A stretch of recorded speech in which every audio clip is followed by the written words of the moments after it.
From Carolla One Studios in Glendale, California, this is the Adam Carolla Show. Adam's guest today, the creator of the Jerky Boys, Johnny Brennan. With Gina on news, Bryan on sound effects, plus a review of Run in Hooray for Baldywood, and a spirited round of Sling It Forward. And now, what's Bryan's favorite holiday decoration? A point shittia. Adam Carolla. Yeah, get it on. Got to get it on. No choice but to get on. Mandate. It really is. Yeah, light caseload for Lynch yesterday, evidently. All right, good day, Gina Grad. Good day to you. Handball, Bryan. Jerky made me think of that. So we'll talk to Johnny Brennan, the creator, one of the creators of the Jerky Boys, in a second. I don't think he's talking to his partner, and I'm curious about how that works. All right, we got a Baldywood coming. We got lots of stuff to take care of. Hearing a little white noise. I don't know what that is. It sounds like a wind. Hang on. Oh, there you go. It's coming through the Zoom. Here, Gina, mute your mic first, and let's see if it's you. All right. Mute you on Zoom. Oh, okay. I was going to the control board here, Right. but here we go. Okay, not you. Bryan, how about you try it? Okay. Yeah, it's Brian. All right, it's Bryan. Oh, Really? Mr. Point Shitter Extraordinaire. What do we Shit on the think? show. What do we think? I got a window open. I'll close that real quick. It seems too consistent for Yeah, it sounds for a like- window open. It feels like Sounds it's coming through what they call something. floor noise. Floor noise is what they call it? Yeah. I read that book. That kid guy had sex with a melon, I think. That's the one, yeah. Yeah. I don't know what he was complaining about. All right. We will we'll see if we can sort that out. Bryan, I'll give you a minute to work on that. Gene, I'll tell you a story that I hadn't told in a long time, but I'm trying to, I like to see everything through the lenses of the past and try to figure out how that would manifest itself today. And I was talking on either CarCast or Ace on the House. I can't remember whom I was talking to. But I was talking on CarCast today how when I was a young kid, I lived in Cherry Hill, New Jersey for a number of months. And, You did? I yeah. have family in Cherry Hill. Really? That's what they say. Cherry Hill, New Jersey. Yeah. And we went to the Cherry Hill Mall when I was about 6 or 7, and I found a loose $50 bill on the ground. Right. And we then... Gina's family tells tale of the lost $50 bill. Missing $50 bill. Well, it was returned because my mom, even though we were poor, we weren't really proud, but maybe we were poor, proud, and stupid. My mom said, take that $50 and take it to the Lost and Found, which is $50 was by far the most money I'd seen and would see for another several decades. Adjusting for inflation and cheapness, that's like $1,000. Oh, my God. And it's certainly it had to be the most money my mom had seen, too. But we went and dropped it off, the single bill at the Lost and Found, which I had thought at the time, what good is dropping off a bill minus a wallet or purse or something like that? But sure enough, we dropped that bill off, and there it went. And the person at the Lost and Found said, I think that for some reason in my head it was 2 weeks. We'll give you 2 weeks, and if no one claims it, you shall get it. And then I went home, and I started Xing off the days like a prisoner. Like I was really like Papillon. I got a sharp stick and I was carving it into the side of the cave wall I was forced to live in. And I got about 4 or 5 days in, and I was like, I think this $50 is mine. Looking good. And by the way, who knows how that would have changed the arc of my life? I could have bought Apple stock or Google stock with that $50 right now, or Uber, and been on the fucking board of directors and a rich man. But I waited and waited, and then it had turned out one day there was a knock on our door. And we must have given our address to the person at the Lost and Found. And knock on the door, and it was a middle-aged black woman who may or may have not been dressed in a maid's outfit, but she did announce she was a maid. I don't know if memory just put her in a maid's outfit because she said she was a maid or she was in her maid's outfit. I think she was, and we opened the door, and she said, that was my $50, and I went and claimed it, and now I'm here to give you your reward. Oh, and she's great. I know. That was really nice. And she gave us, I think she gave me $10, which she gave you $10. Me $10, which I promptly had to split with my sister. Reason 107 why my parents are shitty is they should have dug into their pocket for the $5. They should have said, look, if you feel like you're left out and your brother got this $10 and it doesn't seem like you're wetting your beak, well, let me give you $5 out of my personal savings. But they did not. And we, in fact, then split the money, which was $10 seemed pretty, $50 seemed pretty insane. $10 seemed like pretty good fortune. By the time I got down to $5, I was, I just went to the liquor store and just did a case of Pixie Sticks to my head. I was done. Maybe Kind of blows your theory about buying Apple stock. I know. What are you going to do with it? No, never. I belch one up every once in a while, but it's You bought apple juice. It's hardly a dividend. So, and I thought to myself, what would that ever happen today? Any part of that? Any part of the returning the 50? Any part of the person finding it and coming to our house? Being in the mall is out right now.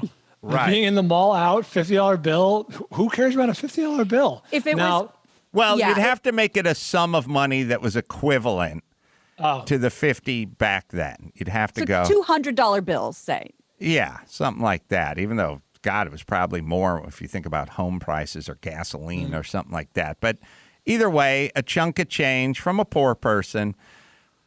Would any of that happen today? And I think probably not. The other weird bygone era thought I had, you guys may be a little too young for, is when we would head to the mall or any place that was public, if there was a public payphone, we would immediately go check the change. For change. Go check for change.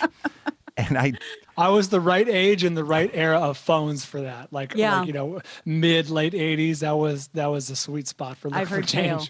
And I had a recollection of going to the Cherry Hill Mall and meeting at like the food court with some sort of rich uncle I had, but he wasn't a rich uncle. He probably drove a 6-year-old Buick, and for that reason, he was the rich one. Sure. But he was some uncle from like the East Coast, and he was that I don't know, kind of high roller, generous guy, and he said, "Go check the change slot on the payphone," and I said done and done, like I hit it on the way in, and he said, "Go check it again," and I went okay, and went and checked it. I think there was a $1 bill in there. That was a big deal, and nice. we knew he put it in there, but that was a real treat, a $1 bill in the change. And I always try to think of, like, I could imagine telling my kids, like, go check the change slot on the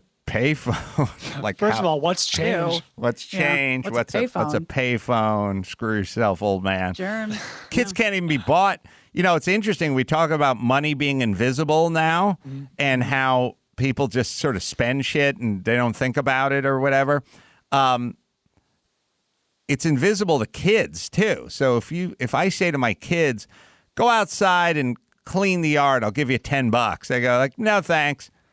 What are we talking? Venmo, PayPal, Cash App? Yeah, it just doesn't mean anything. The $10, the $20, like the cash just doesn't mean anything. And literally about the cash not meaning anything. I think I've told you this before. When I play store with the little 5-year-old, there's no accounting for giving him cash. He's waiting for me to hand him a card, and he pretends that he slides it, and it makes a little noise. You don't go, here's 1, 2, Right. 1, 2, what? Give me a card, and I'll go, doo-doo. All right, Baldy has a Baldywood That's right. And that's for the movie Run. What is the movie? Well, you're going to tell us what the movie Run is, Tell you right? all about it. All right.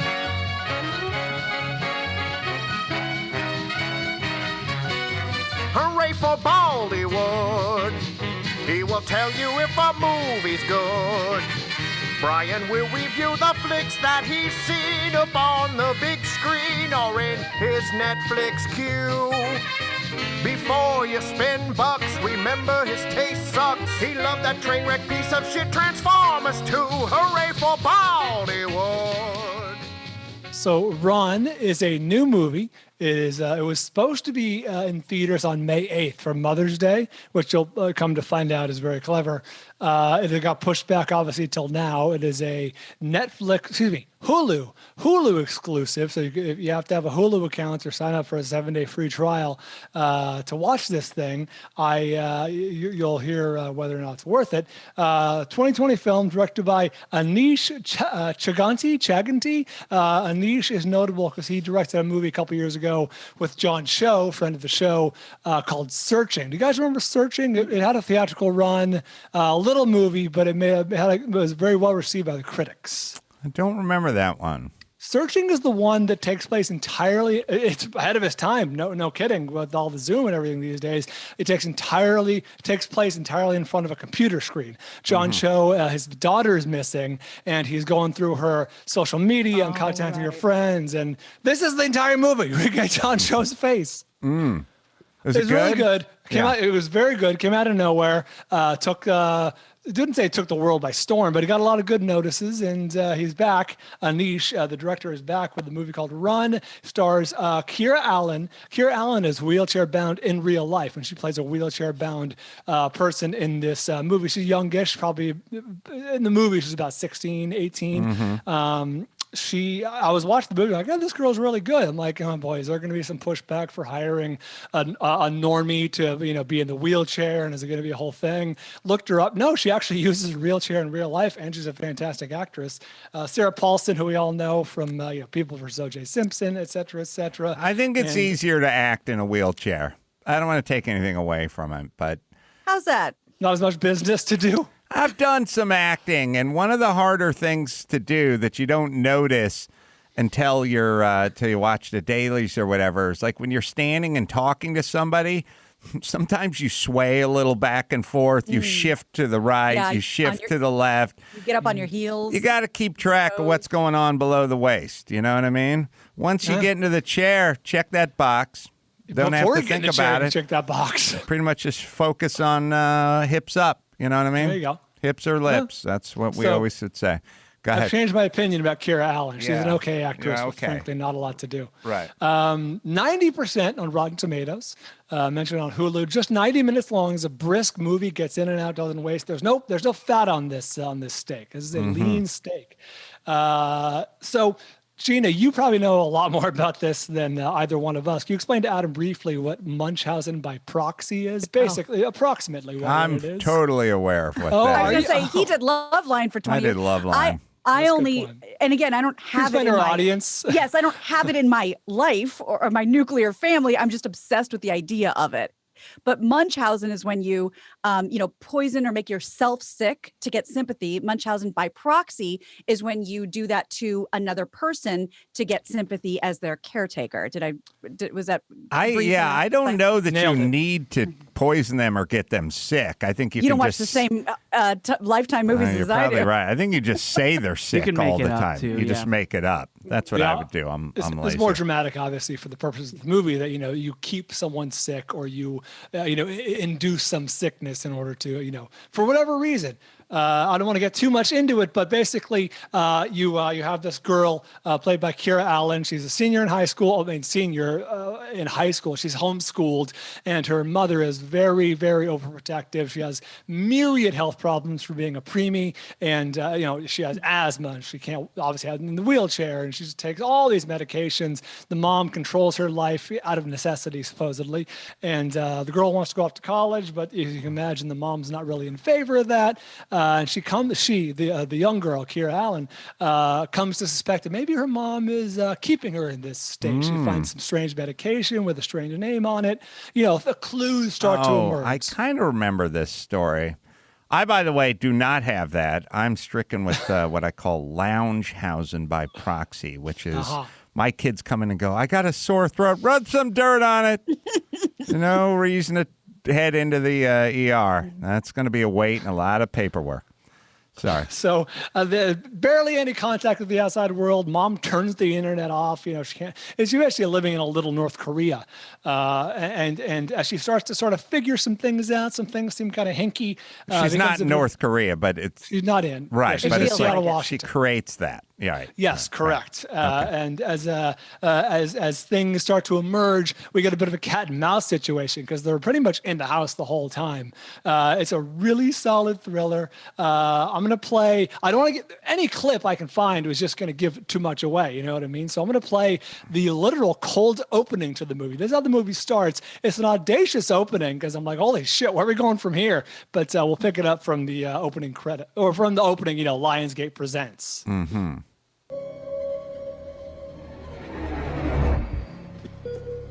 Hospital room, doctors everywhere. Oh, wow.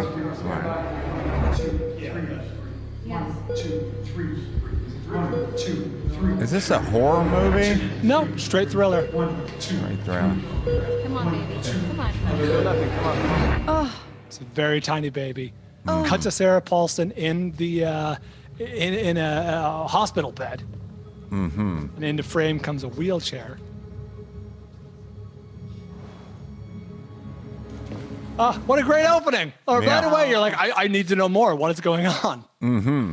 No, I differentiate horror, which is usually a lot of gore and a lot of, shock value stuff, with thriller. This, dare I say, this is Hitchcockian. Like, it's for 90 minutes, it's a very slow burn, and there's a lot of visual stuff. Like, this is M. Night Shyamalan at its best, on his best day. Like, there's this one great shot, I'll try and describe it to you, where Sarah Paulson is at a support group for homeschool mothers, and they're talking about their kids, graduating or leaving the nest or whatever. And obviously, this is an emotional moment. And there's this great shot where they're passing around a Kleenex box for the tears or whatever, and the camera's following the Kleenex box. It's cutting off all the people at the head, but it's just following the Kleenex box throughout the room. It's a fantastic shot. I can't wait to watch this. It's This a is right solid up my thriller. alley. It's probably rated.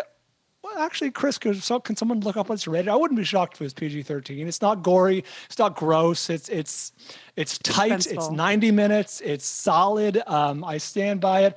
Great visual style. There's a little bit of Hitchcock in there. Yeah, and it's PG-13. There you go. PG-13. What would you give it on a Rotten Tomatoes score? Oh, this is a deserving 90% plus. I have it like 95%. Wow. There's very little fat and very little to quibble with. Like there's a tiny bit of like, oh, come on. But that's overwhelmed by the tightness of the script. And where do we find it? Exclusively on Hulu. So you Hulu subscribers, check it out. And anyone who wants to do like a free trial, can watch it for a week. All right, let's bring it home. It's a good movie. Check it out. Hooray for Baldywood! All right, we're going to play the Sling It Forward game. Sling has TV, and it's TV at its best. TV shows, movies, show you all the great viewing options, and you can find it all at Sling TV. So let's play the Sling It Forward game.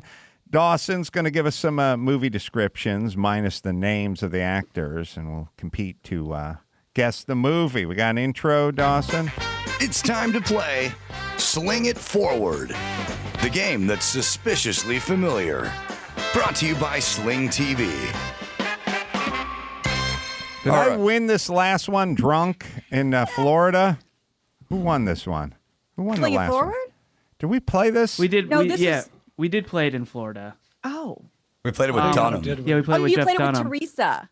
Oh, Dunham that- and Teresa, you and Brian. Did I win? Yeah, you won. Unofficial game. Yeah. Pete won. Exhibition game. Pete won, yeah. I need a few belts. It evidently loosens me up, frees my brain, man. All right, first to 5 wins, Adam will be playing as Pete. After a woman leaves a briefcase at the airport terminal, a limo driver. Brian. Brian?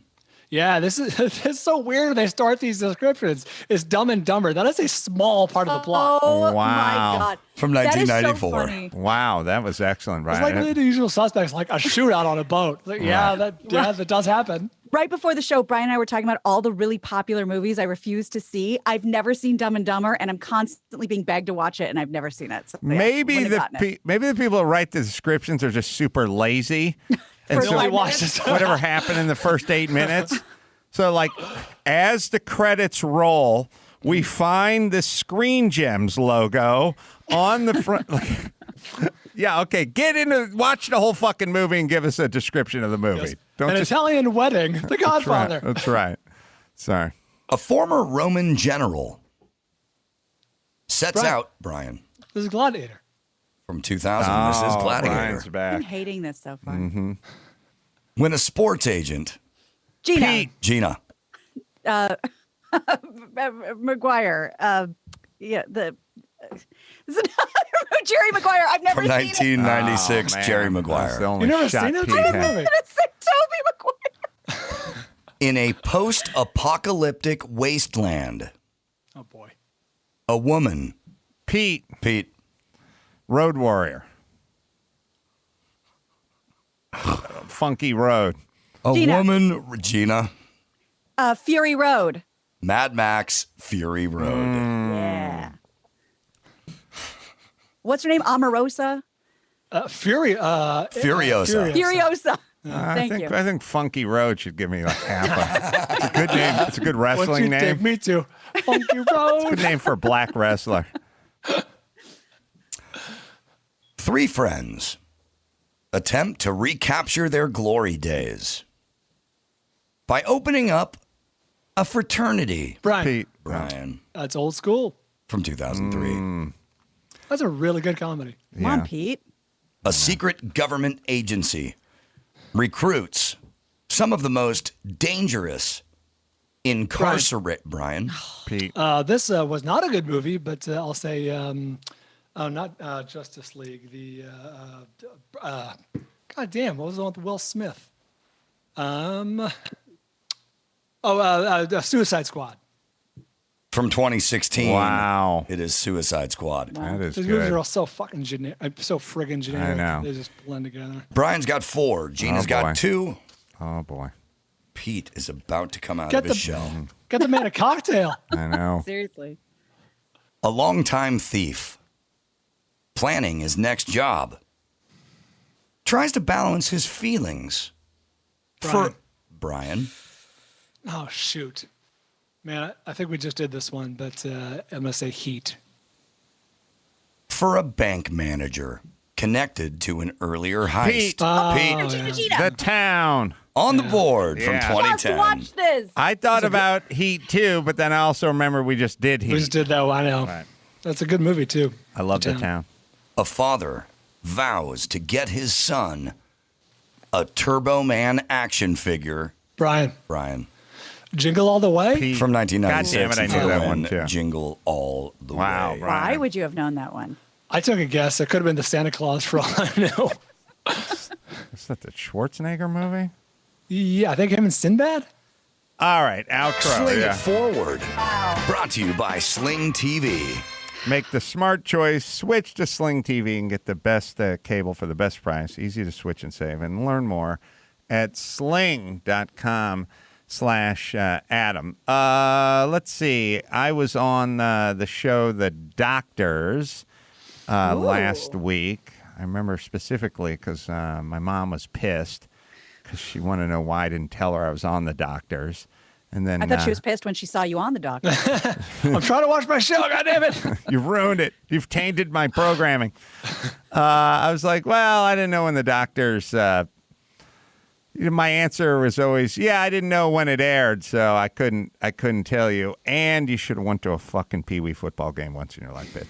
That's the subtext. Subtext. That's the subtext of that. But I told Max Zapata to go ahead and whack up a couple of. What do you got? A couple clips there. Yeah, this is like a little super cut. The entire interview is about 15 minutes long if anybody wants to check it out online. But here's It was some from of the stuff we're Dr. talking Ian Smith, who did a pretty good job.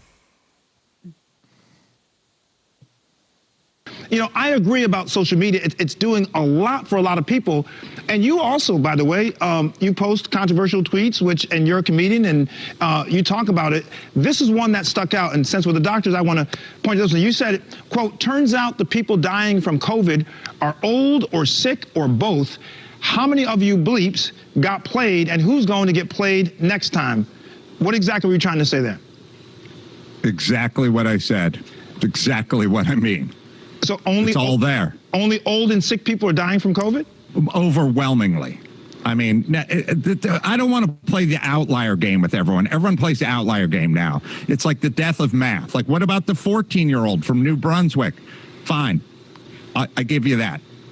It's old people and people with pre-existing conditions. But aren't they value? I mean, geez, my goodness. This, to me, regardless of your age or pre-existing condition, you have a life. You got one life. Yeah. I want you to live. I don't want you dying prematurely.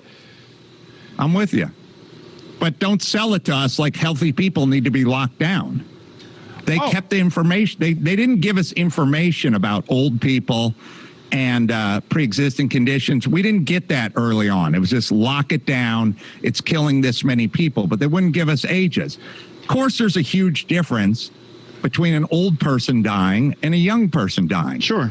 I never said this thing didn't kill people. I didn't say it wasn't dangerous or insidious or anything like that. What I'm saying is give us perspective on it. And yes, you should act differently depending on your situation. I'm in a low risk zone myself, and my home is filled with low risk people, so I act differently than my friend does with his 90-year-old mother. Sure. Yeah. No, I agree with you in the fact that the media has not done a great job in really presenting COVID in its full. I'll be honest with you, and I do believe that there's some of that. It's about kind of eyeballs. It's about ratings. We do not disagree about that whatsoever. Well, anyone who gets it should avail themselves of whatever the best they can get. I mean, obviously, I don't want any lists or death panels. If you got it, get to the nearest hospital or take the medications. Number one. Number two, the thing about, who we're putting in danger and who we're not putting in danger. I mean, there's been a lot of studies on masks. There's been a lot of studies on crowds. There's been a lot of studies on outdoors versus indoors. For me, I live in California. 3 months ago, they were telling us we could walk on the beach, but we couldn't lay down on the beach. They closed all the parks. Think about all those kids who live in those sort of congested areas, who live in these crappy apartments with all the sort of sprawling asphalt and concrete. The only thing they have is a basketball hoop and a merry-go-round in a park. Why did we close the parks? Why did we have to shut down the parks? Kids play at the parks. It's outdoors. It's proven to be, if not safe, not dangerous. Why did we close the beaches?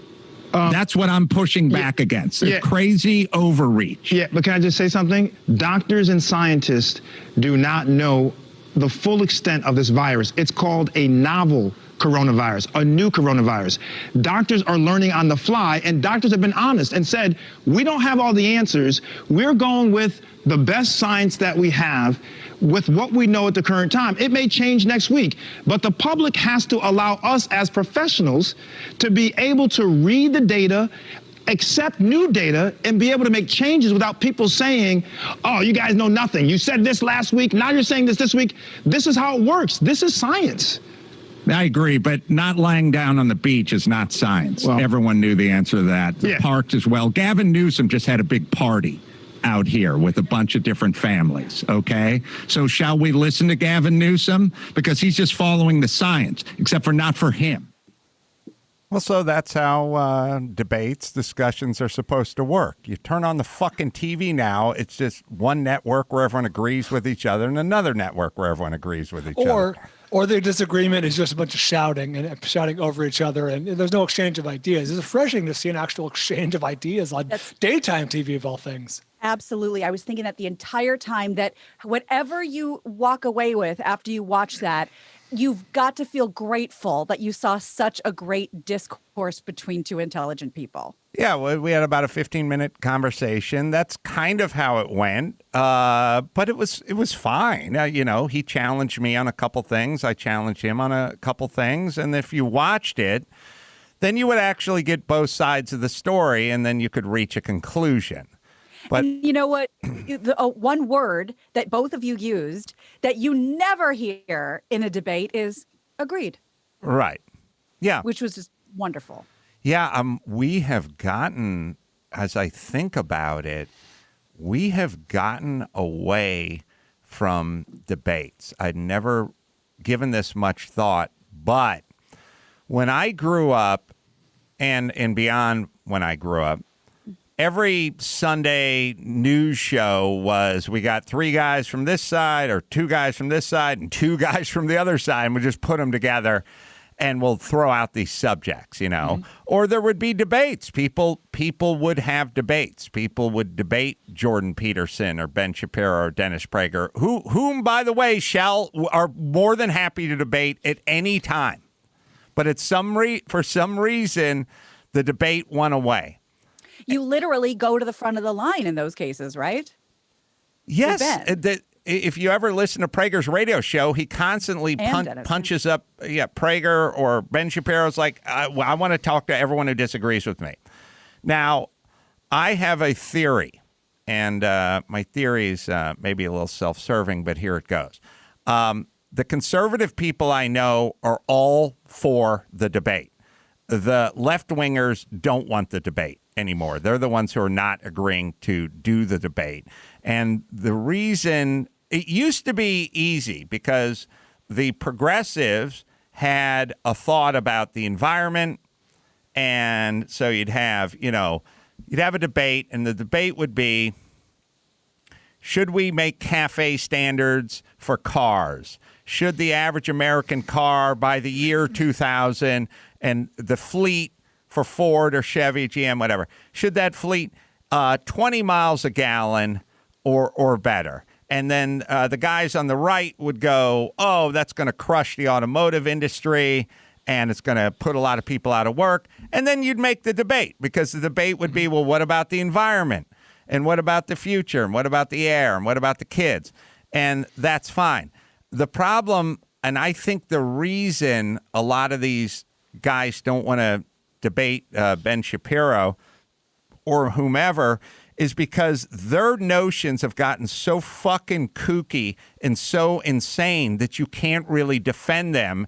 You can only echo them. You have to have a group of people around you. So you can have fun convincing Larry Elder that we live in a society that's systemically racist. And if you'd like to debate him, he'll debate you, but you don't want to debate him because that's tougher.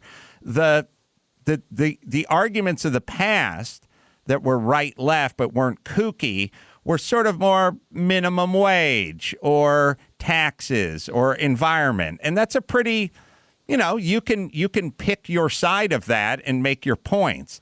It's hard to pick the right side of, there's 50 different pronouns for every person that was born with either male or female genitalia. As it gets kookier, I think the debates fall by the wayside because it's not.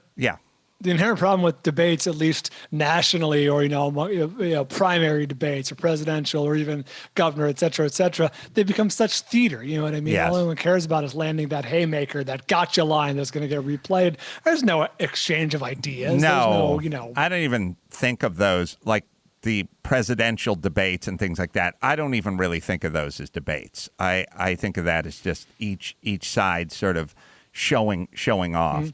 I think, but it's like a pose off in a weightlifting competition. It's like, what is this? But the old way they would do it is to get someone from that side and someone from that side, get a fair-minded moderator to sort of keep track of things, and then we would have a debate. Now, I wish there was more of that, but there isn't, and everyone is off in their own corners. Mark Garagos, Dr. Drew, Adam Carolla will never be on CNN again. Never again. No discussions. We're not welcome. There's no NPR. I did an NPR show, and they fucking deep-sixed it. They fucking lied and just threw it away. I did an hour-long interview on NPR, 7 years ago, and the fucking guy just lied and threw it away. Yeah, because they didn't do the research and Right. it would have looked stupid. Well, they tried for that gotcha moment. yeah. They tried for the gotcha moment, which again, probably not. When you're interviewing an author for your show on NPR, maybe you shouldn't preload a gotcha moment.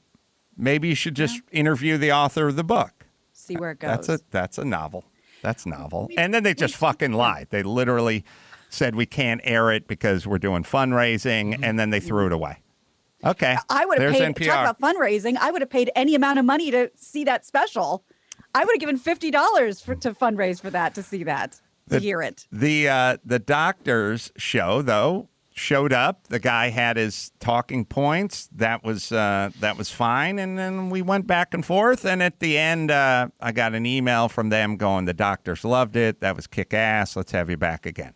So let's do that, and let's hopefully evolve. Although we already evolved to that place, we just devolved over the last few years, and now maybe we can claw our way back.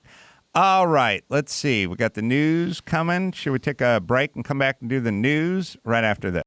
Give me the news with Grad. News with Gina Grad. Breaking viral, all those crazy Trump tweets. Give me news with Gina Grad. Trouble in the Middle East. Celebrity drunk meltdowns. Need news with Gina Grad. The news with Gina Grad. Well, Adam, you wanted cities to rise up, and looks like we've broken the seal with Beverly Hills. The Beverly Hills City Council unanimously approved a resolution Tuesday night opposing LA County's ban on outdoor dining. And the city's resolution demands a motion be placed on the agenda for December 8th to repeal it, citing a detrimental impact on local businesses and lack of scientific evidence. However, the city will comply up until then, until there's a vote. The city council also directed its staff to look into creating its own city health department so it doesn't have to do what LA County says, like Pasadena and Long Beach, and tons of cities are trying to do that now. Whittier, other ones. I think everyone has figured out that the LA City Council is a bunch of fucking retards, and Newsom's an asshole, and Garcetti's fucking worthless, and now everyone's just going to create their own health council so they can veto whatever the mandate the assholes put down on whatever the next event is, and that's going to be part of our new world order, is just breaking up into smaller groups so that they can stay open. I walked through Beverly Hills a couple of weeks back. Took Natalia out for dinner, and that place was bustling. I mean, everyone was out in the sidewalk with their dividers up, but it was bustling, that place. And you know, we talk about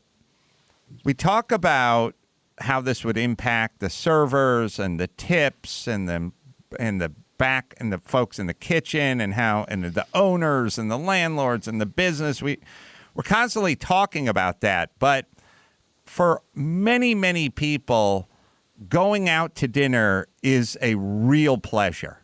Like it is in a time when people are cooped up and there's not that much to look forward to, and everyone's kind of trapped with their kids.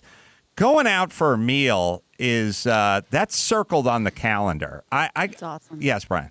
Oh, to your point, Chris and I were just talking about how much our lives have changed over the last year. And we're like, I theorized, and I don't think I was off by much. I'm like, we went out 50 out of 52 weekends a year. You know what I mean? Just for either a casual dinner or an occasion or whatever. Like, that was our time away from Tessa. That was adult time to reconnect. And it's like, yeah, we haven't done that in a year.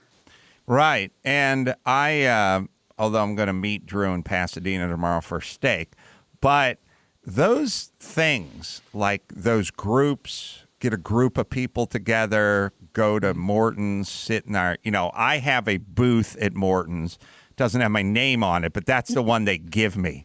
And I would go there every 3 weeks and meet Kevin Hench for wonderful conversations and very interesting and laughing, and exchanging of ideas. And going out to dinner as you get older, when you're young, you go, well, we want to play laser tag or something like that, or paintball or something. But the older I get, if you ask me what is my favorite thing to do, it is go out to dinner with people I enjoy. And pulling that off the table, again, it's bad for the servers, it's bad for the owners, it's bad for the busboys, but it's really bad for the people who now can't go anywhere. Like I was like, I had this thought, like I had this thought yesterday, which is my kids were in Florida for Thanksgiving, and then they come back and seen them for a while. I went out and hung out with Sonny for a while. But I said to my daughter, I said, let's go out. Let's go out and do something. Let's go. And then as I was saying, like, let's me and you go out on another date and we'll go out to dinner somewhere. And I was thinking, oh, we can't go anywhere. We can't, there's no place to go. Yeah. And then you start thinking about, well, then I'll get some tacos and we'll eat them on the porch or something. And it just doesn't sound like what it was. You know, she picked out the restaurant she wanted to go to and blah, blah, blah. So, and some of the best stuff doesn't travel well. Like you and I love steaks. Getting the steak delivered to your house, it's been cooked for 30 minutes. So it's done being, you know what I mean? The travel time. That's Then you kind of get into that mode of like, do I zap it in the microwave for 30 seconds? Like, do I reheat it? Like, but also, since it's not based on any science, then why not just move on to wherever it is you don't want us to go? That's where we're at. And you want to destroy female friendships at lightning speed? Cancel brunch. Oh because my I haven't God. seen my girlfriends in a long time, and that's the one time you knew you were going to be able to see everybody and reconnect. And, you know, for someone like me who is actually incredibly introverted and does not see people very often, it's like I can hit them all in one fell swoop. I don't need to do a coffee with this person, a phone call with this person. I don't like doing that. So this is tough on female friendships as well. No, I remember when you were talking about going to the all nude swingers party at the warehouse. So you're explaining to everyone I'm so introverted that I'm going to keep one pasty on. I know you think you're being hilarious. I do. But if you remember my story, I was the wet blanket of the entire airplane hangar. Guys walking around the boner. I'm extroverted. Most severe introverts don't go to swingers warehouse parties in the in Upland in general. But I get your point. But people don't think of me that way, but I really don't like to go out. I get depressed when I think that there's like a party coming up. You just got to get through it. But I end up having fun. But it's not. But brunch is the exception. It has a set ending time, which is very important to me. And those days are over for now. We do have some good news, some breaking good news that I hope I'm springing on you, though. If you've been on the computer at all, you've probably already seen it. Airlines don't have to treat emotional support animals as service animals anymore. Oh my God, this must have been Adam's most tweeted story. I was going to say, I'm sure you've seen it. The U.S. Department of Transportation ruled Wednesday that carriers are not required to recognize emotional support animals as service animals and may treat them as pets. Air carriers are also permitted to limit service animals to dogs. Very important. CNN reports that flying with a small pet inside the cabin can cost $125 or more each way for the airline. Well, this will be the end of it. All the people who couldn't fly without their dogs, go ahead and charge $125 for Bowser, and they're going to be magically cured. They'll be magically gone. Yeah, it's fucking. Here's the whole thing, and what I've realized, and why I've been shouting from the mountaintop about this shit for a decade now, which is, flying with the dogs. It's kind of the same as the homeless thing, which is, look, just leave them alone. Let them make the right decision. Sadly, we're at a place now, maybe it's the lack of religion, or maybe it's just the lack of personal dignity, or maybe it's the fact that character has gone by the wayside. No more leaving people alone and letting them make the right decision when it comes to living for free in Venice Beach in a camper, or flying for free with your dog. I do think, and I have seen, in something like mask mandates and that kind of stuff, every person I see is wearing a mask in my neighborhood. People walking alone, walking their dog at night. Like Sonny and I were out walking Phil last night. Someone was walking down the street at 9 at night just alone. Wow. They had a mask on. Of course, Sonny and I didn't, but all the other stooges did. The Trader Joe's, everyone just does that. There's a social contract. You shall be shamed, and you need to put that mask on, and people will comply with that. If there's shame. See, we all wanted to get rid of shame. Remember that? Well, don't shame that person, or don't shame that. There was a lot of shame talk. Well, now you want them to wear fucking masks, and shame is back, and it's pretty fucking effective. I mean, if you minus the shame, the societal shame part of masks, and you just treat it like parking tickets, or parking. You go, well, there's no shame in having your tire in the red zone. Right, but you could get a ticket. But fine, I'm just going to run into the salon and I'll come back. Like, people would chance it. The shame, the societal shame is by the way, it's like having 700 million meter maids. You know what I mean? Like, it is so pervasive, and it works.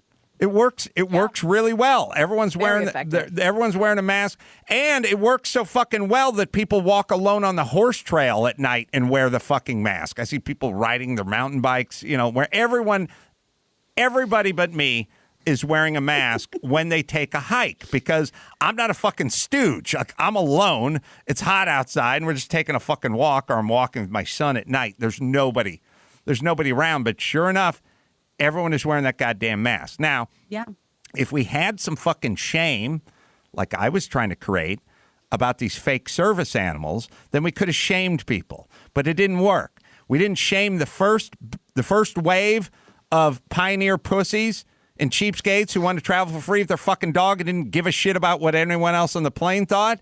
And then that created a next wave and a third wave. And now we're at the 27th wave. And at some point, we have to get involved now, because it's out of control. I do like your Frontiersman strip club name, though. Yeah, Pioneer Pussy. Pioneer Pussy. Pioneer Pussy. That's right. Best fried chicken in the land. Hey, everybody. My name's Pete. Pioneer Pete. Not the name I use when I play games that I get smeared in on Amber. Hey, Pete. Hey, we got a large, tasty bucket of hotness coming up named Cheyenne. She's finger licking good. I go extra crispy on her ass. Don't forget to get the cottage cut fries on there and a side of slaw. And not that bullshit slaw with the fucking golden raisins and the currants and the pieces of green apple. We go old slaw, the way the Colonel used to say it. And let me tell you something else about the Colonel. He said something else at a meeting once when he was using a, what's that? Okay, I'll keep it clean. All right, Jade, stage 7. Counter 7, Jade, counter 7. All right, I'm just going to get back in my covered wagon, have myself a nice bowl of finger-licking good pussy. Hey, everybody, quit your grinning and drop your wet naps. Sorry. Speaking of the lawsuit, She's my cherry pie post. Speaking of the lack of shame, do you think there will be a pushback on this animal ban, or will the people just have a little dignity and say, we got a good run. We got 10 good years of not paying the fees out of this? Every person I know who does it knows they're getting away with something. That's what I'm saying. They do kind of like, had a good run. It's like pushing back after you've created, after you've been involved with like unemployment fraud or something. It's like, all right, I had a good run, hammered a few checks, but then I got caught. So I'm not going to push the issue. I'm hoping. All right, let me hit relief ban. This thing's a real product. You get nausea. There's nothing worse than nausea. I've been drinking too much, or morning sickness, or maybe got a touch of the COVID. Relief Band. It's the #1 FDA-cleared anti-nausea wristband, clinically proven to relieve nausea and vomiting from motion sickness, morning sickness, chemotherapy, anxiety, hangovers, migraines, and more. 100% drug-free, non-drowsy, fast-acting, all-natural relief with zero side effects. Originally developed 20 years ago in hospitals, and now you can get it over the counter. Relief Band stimulates the nerve on your wrist that goes right to that part of your brain that controls the nausea and blocks the signal to your stomach telling you you're sick. This thing works. I have used it after a night of celebrating a little too much, and it actually works. So makes a great gift. It's Relief Band, right, Dawson? This holiday season, help someone reclaim their life from the fear of nausea. Right now, Relief Band has an exclusive offer just for Adam Carolla listeners. If you go to reliefband.com and use promo code Adam, you'll receive 20% off. So head to RELIEFBAND.com and use promo code Adam for 20% off. All right, what else, Gina? Well, there's a bit of some more breaking news, actually, that if we need more details, we can look at it further. San Francisco has banned tobacco smoking inside apartments, but don't worry, weed smokers, you can still smoke weed. Yeah, I think that's where we're at. They do have a reason for that. It's not super satisfying, but there is a reason for that. What is it? So smoking, in some places, you can still find a place to smoke cigarettes outside. But since weed smoking outside is illegal, then they would be taking away your complete right to smoke anywhere, to smoke weed. So you're not allowed to smoke cigarettes because you can still find places to smoke them outside. But tell that to the guy shooting up heroin right now on hate. On hate. I was going to say, it's San Francisco. He's fine wherever he is. Yeah. Yeah. It's just more part of the war on cigarettes. And the cigarettes, it's kind of it's interesting. It's well, look, I've seen the commercials. What happens when you smoke in an apartment is you got to be a middle-aged white guy with kind of a scowl on your face. Mm-hmm. And then you just sit alone on your sofa in your apartment and you smoke angry. Smoking angry is when you put your thumb and forefinger and hold it like you're pinching something off. You know, smoking nice is when you wedge it between your fingers. Right. Angry smoke is when you hold it tight. The pinch. The pinch move. And that guy sits alone in his apartment, probably a racist, I'm guessing, and he smokes angry. And then what happens to the smoke is the smoke goes into the electrical socket, and then it follows the conduit up, and it goes into the unit above him, which has a little brown baby who's sleeping in a bassinet. And then that baby sucks up all the smoke. And then that kid will never see his 22nd birthday because of how a secondhand smoke's a firsthand killer. But right before the smoke goes into the baby's mouth, it turns into like a wavy skull and cross. Yes, that's usually how it works. No, it's bad. Yeah. Right.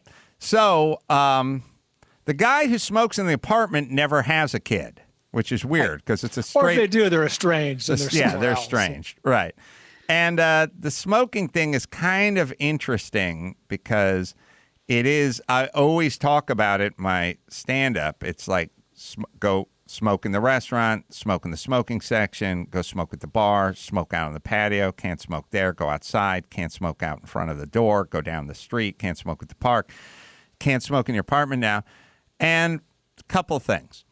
It is an interesting little yardstick to sort of measure our government because in a way, smoking is a freedom. Smoking is kind of falls under the heading of, well, it's bad for me, but I choose to do it, so I'll do it, which is, and it's not, I kind of get smoking in restaurants or smoking in bars. I get it. But here's the thing.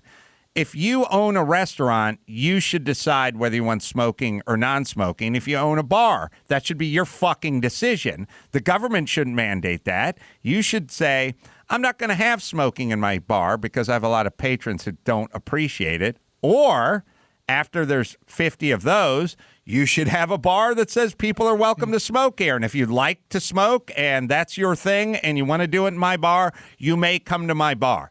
So we should have never let the government take this over. Now, the government is going to just keep going with smoking.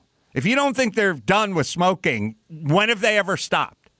When has there ever been anything that would suggest that the government was going to stop anything about smoking? First off, they're never satisfied. Yes, they lied.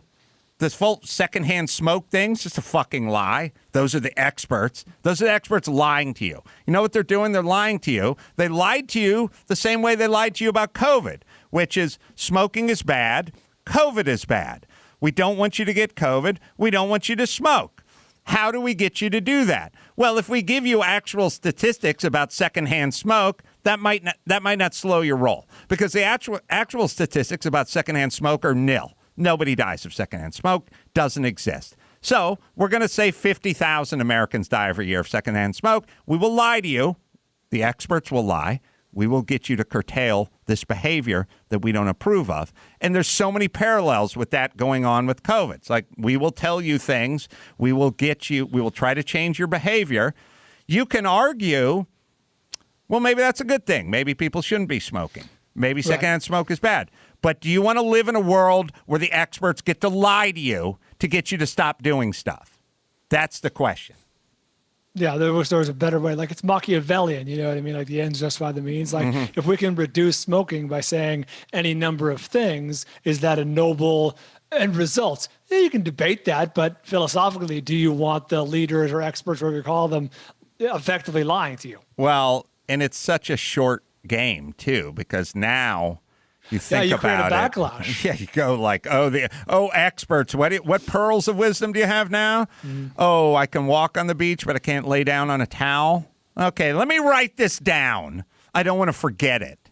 Oh, we can't eat in the restaurant. We can't eat outside the restaurant. Okay, I'm going to write this down while you eat in a restaurant. Okay, you end up losing your constituency because you've overplayed your hand. All right, what else, Gina? So we talked about this last year. Remember the boat, the Conception, that all these sort of families, divers were on doing like a tourist, stay on the boat overnight and then go scuba diving, and it caught on fire and almost everybody died. Well, there is an update now to that story. The captain of that dive boat, and it did burn off of Santa Barbara last year, killing 34 people. He was indicted on 34 counts of manslaughter, seaman's manslaughter to be exact. The indictment, which was handed down by a federal grand jury, alleges that this guy, Jerry Boylan, 67 years old, was responsible for the safety and security of the vessel, its crew, and its passengers. And he's expected to give himself up to federal authorities. U.S. Attorney Nick Hanna said in a statement, as a result of the alleged failures of Captain Boylan to follow well-established safety rules, a pleasant holiday dive trip turned into a hellish nightmare as passengers and one crew member found themselves trapped in a fiery bunk room with no means of escape. The three violations include failing to have a roving patrol, failing to conduct sufficient fire drills, and failing to conduct sufficient crew training. And according to the NTSB, the fire started where lithium-ion batteries were being charged, but couldn't determine if it was the batteries or the ship's electrical system that started the fire. Now, he got off, and a few other crew members got off, and that was it. God, could you imagine? These guys get brought up on charges, but before the tragedy, they're just fucking regular working people. Yeah. And there's a whole bunch of mandates like, hey, every 2 hours a crew member must walk through the cabin to observe the whatever, and everyone goes, yeah, right, and then everyone has a few beers and goes to bed. Yep. Right. There's I try not to judge because there's so much of this part of life that people just kind of whiff on. How many, I've lived in California my whole life. I've been told 2,000 times to have stuff prepared for an earthquake. When the earthquake hits, we're not going to fucking have anything prepared. All this stuff where you have to, when you live in your home, you guys tell me, you live in your home, you got to have a drill. You got to have like a fire drill. The fire thing goes off. You do it at 2 a.m. We all meet in one spot. We look for the nearest exit, whatever. How many families have done that? Nobody does. Not this one. Right. So nobody does it. And I'm sure this guy wasn't a bad guy. He was just that guy, Yeah. And at some point, he finds himself, I'm guessing, floating in the water or in a dinghy or rubber raft or something, looking back at his vessel engulfed in flames, and he's doing the math. There's me, there's that crew guy, there's that other crew guy, and then there's 34 people in there, and nobody's getting out. I mean, that had to be insanely traumatic. I mean, could you imagine that? And I know we're supposed to be angry at this guy, but it's the kind of thing that just could happen at any time, anywhere, with the sort of perfect storm, pardon the pun, of variables. Well, and speaking of that, in a way, Bryan, you'll probably remember this. It reminded me of the movie The Laundromat, that we talked about. I believe it was last year, the Meryl Streep and I think Oh, John yeah, Cusack. yeah, It was kind of that odd Yeah. movie, but that's how it started out, just with people on a An little accident on a boat. That's right. a little boat tour, and a wave came out of nowhere. So many people died, and then trying to figure out who's at fault. Nobody meant to do it, but it happened. All right. What else we got, Gina? Let's see here. Well, Snoop Dogg is teaming up with social media app owner, Triller co-owner Ryan Kavanaugh to launch a new boxing league called the Fight Club. Kavanaugh dropped the news that the event was the first of what will be many high-profile fights that he and Snoop plan to arrange. Kavanaugh adds that they already have a major fight in the works with some big stars, but of course, we don't know who. One thing he will say, though, is that Snoop will definitely provide the commentary, because during the Tyson fight, I know Snoop was trending hard during that fight. Fight Club will feature both sanctioned and unsanctioned fights like the Tyson Jones fight. Snoop's commentary was a big highlight, so it's going to continue. And in addition to the main event, Fight Club will also schedule some high-profile undercards. So this, if we were testing the waters with this latest one, it's a go. Yeah, there's no more forms of entertainment anymore. There's just entertainment. There's no more Broadway, boxing, or NBA. It's now just entertainment. You know what I mean? No Broadway. Yeah. Yeah. Let's and what does the future hold? You know what I mean? Like if when I talk to my son and he's 30, he's like, "Oh, you're gonna come by and watch the pay-per-view? Well, what's going on?" Oh, it's Vanna White shitting into Bill Cosby's urn. Oh, that's a thing? Oh, yeah. Oh, yeah. We all chipped in. We got it. Vegas has odds on it. Yeah, Snoop's calling it. Yeah. I mean, that's just where we're heading, right? It's pure freak show now, right? Yeah. It's idiocracy. Ouch, my balls. Yes, that's what it is. TV show. Related question. When's the last time Snoop rapped? I don't know. Well, let's see. He's had a cookbook with Martha Stewart. Okay. Right. You're kind of making my point. Like, is there anyone as famous or more famous than Snoop that is farther away from what they became famous for? Like, I think like Mario Lopez, maybe? He rapped in the Katie. Oh, maybe Mario Lopez is going to fight Vin Mark Scully. Yeah. Mark McGrath. Yeah. Mark McGrath was a singer, everyone. He rapped in, he definitely rapped in Katy Perry's like California Girls or whatever. I think that was 11 years ago. That was a test, and you did not pass, Adam. I get a free pass because I had a daughter, and we used to have true. dance parties to that song. It's great because they talk about fucking on the beach and stuff. So that's what you want your 4-year-old into. Not allowed now in COVID. He must be. Yeah. So he has an album coming out this month. Take It From a G. Oh, all right. So Get that drop. he's been releasing an album a year. Just nobody knows anymore. Yeah, right? his last top 10 album was in 2011.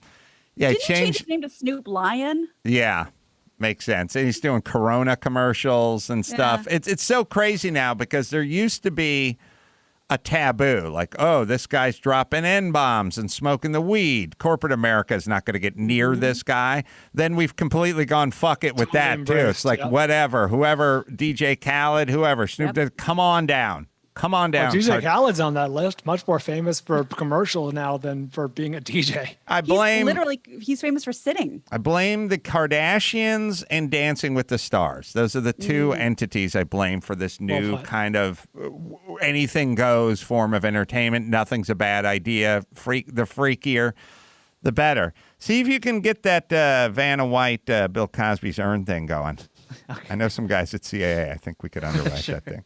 All right, let me hit Geico. Do you own? Do you rent? Well, you do one or the other. How about you bundle your policies at Geico? Geico makes it easy to bundle the homeowners and renters insurance along with your auto policy. It's a good thing, too, because you already have so much to do around the house. Why not make things easier at Geico? Just go to geico.com, get a free quote today, see just how much you could be saving. All right, let's do one more, Gina Gran. Okay, well, since we were talking about the future, let's talk about the future. A big-time astronomer named Seth Shostak, who specializes in studying extraterrestrials, says that we will find aliens by the year 2036. And it's interesting how he came to that number. He went so far as to say he will bet everybody on Earth a cup of Starbucks that we'll find something by that time. So according to Shostak, as the processing power of computers tasked to listen to distant signals from the cosmos doubles every 2 years or so, because people are not listening to these signals. That they said that would be like one person watching a million television shows at the same time. These are computers listening to these signals. Computers will be able to monitor more and more and more channels on which extraterrestrials might be communicating. And by 2036, the SETI Institute, SETI, SETI Institute's computers will have improved enough for astronomers to have looked at about 1 million star systems. And as he says, it's his gut that 1 million is the right magic number to find something. Be prepared when they do find that signal from outer space to be wildly underwhelmed. Because we're going to want, like, I am your overlord. You must obey. It's going to be some weird little thing that sounds kind of organic to us, and we don't know what it is. It's going to be a cross between like a brook and a ferret or something. And we're going to go, what? That doesn't sound like, it's something. Oh, believe you me. It's not do. Right. It's going to be anything we can hang our hat on. It's going to be wild. It's going to be big news. Like, hey, we've made contact. We found a signal, but the signal's going to be like nothing we've ever heard. It's not even going to sound like anything, and it will not reflect anything that we've ever thought of or any movie we've ever seen. That's probably for the best. Probably. We all think we want it, but, you listen to enough coast to coast, and everyone should just stay on their own planet. That's right. Art Bell. All right, let's bring it home, Gina Grad. You got it. I'm Gina Grad, and that's the news. Gina Grad. That was the news with Gina Grad. Last but not least, Simply Safe. Break-ins on the rise. Simply Safe's having a huge holiday sale. 40% off any system and a free security camera. And you get up to 40% off Simply Safe plus free security camera. Do it today. Visit simplysafe.com/Adam. That is simplysafe.com/Adam. All right, I'm going to do a one-on-one with Johnny Brennan, the creator of the Beastie Boys, and we'll do that. The Jerky Boys. Oh, sorry. Bull. That'd be amazing. Bull. The Jerky Boys. You love the Jerky Boys way more than the Beastie Boys. That's right. Right after this. And now, Alcoa presents Definitely Not a Jew on the Adam Carolla Show. Dateline, Crawford, Nebraska. A 56-year-old man suffered serious injury after his four-wheeler ATV was rammed by a bull. Definitely not a Jew! Well, Johnny Brennan of the Jerky Boys is our guest. Good to talk to you again, Johnny. Yes, Adam. Good to talk to you. The the new album, The Jerky Boys, available wherever you listen to music. And Jerky Boys' first album in 21 years. I'm very interested in the phenomenon of the Jerky Boys because I think everyone thinks that all this viral stuff and social media and everyone thinks this stuff is 10 minutes old. But as I've said, I shared a house in La Crescenta, California, and one of my roommates, Ralph, was like, "You heard the Jerky Boys?" And he had the tape, and everyone I knew, of course, had heard of the Jerky Boys. But so it's interesting how stuff could go viral or even weird stuff. Like everybody I've spoken to knows the story about the urban myth about Rod Stewart having to have his stomach pumped for semen. And it's like we all heard it in the 8th grade. And it's like, why do we all know that? You're an East Coast guy. I'm a West Coast guy. Why do we all know about Rod Stewart and his stomach being pumped? Yeah, I'll never forget that. I was, too. I was in the 8th grade, I believe, 7th or 8th grade. And it's funny, but that's kind of what happened with the Jerky Boys. And you got to remember, the Jerky Boys hit the scene way before the internet. So it was just a rite of passage to be able to say to somebody or hand them a cassette, and people would make dozens of cassettes for their family members and friends, and they give them out, and they would always love it when nobody heard it yet. And they say, "Oh man, you gotta hear this. You're not gonna believe it." And it's been so many years. It's literally almost 25 years since I actually did sit down and this is all brand new material. And so I created all this material within the last, I'd say 2.5 months, 3 months. So it's all brand new, and it dropped on Black Friday and went right to #1. And it's pretty amazing. Like after all these years, the characters, how they just, they just move right on into 2020 and 2021. And it's pretty amazing, to say the least. It's great. Well, it's often been said, but the Jerky Boys are like Shakespeare, each new generation, or Beethoven. Each new generation appreciates them. It's timeless. So yes, which I'm very thankful for. And I always believe the fact that it is timeless is because everybody knows the Saul Rosenberg, everybody knows of Frank Rizzo, and so on and so forth. And all my characters are based on people that I've known in my life. So as a small child, I was walking around doing these insane, wacky characters, and then I just eventually started putting them into, these insane situations. And the question I always get is, how in God's name do you manage to keep these people engaged? And it's because I tell people, because in my mind, this is not fake. In my mind, if it's Saul, if it's Frank, whoever it is, this is a real situation, and they're going back and forth with a person, and that's, I believe, the reason why I was always able to keep, smash them up a little bit and just pull them back a little bit, and it's pretty amazing. But that's what I think. What was so? Let's talk logistics. In the very beginning, how were the tapes distributed? The tapes were distributed. It all started. I used to do these characters, and I used to record back in the 60s on a little tape recorder. We all had them, and then a little later it was reel to reel. I was recording and stuff, but it wasn't like I wasn't doing this on a daily basis. Like a mad scientist. It just, if I got the urge, I said, oh, let me, just fuck around a little bit. So then, then came when I was doing these bylines and looking for a pickup truck, let's say, and everything was there on the end table. And I said, oh man, this is perfect. So I had a boom box. I had this old ancient speakerphone, and started doing the calls that are popular today. I actually did ones that got away from me that in the 70s that were great. My uncle who actually, the character Kissel. So he found a phone for me that somebody threw away in his building. And he said, he's like, John, you think you could do anything with this? And it was just a receiver, but it had a button that you could hold on the side that would raise the volume. So I took a pencil eraser and I broke it off and I taped it real tight to the button. And I recorded with that back in the 70s. And we tried high and hell water to find that cassette. Can't find it. But then I did more later on, where it was, the classic, The Auto Mechanic and Brett Weir. Get Brett Weir, I said. So all of those. And I didn't think anything of it. I come upstate. We play it on the weekend for my brothers. And because I have a bunch of brothers. I'm the oldest of all the kids.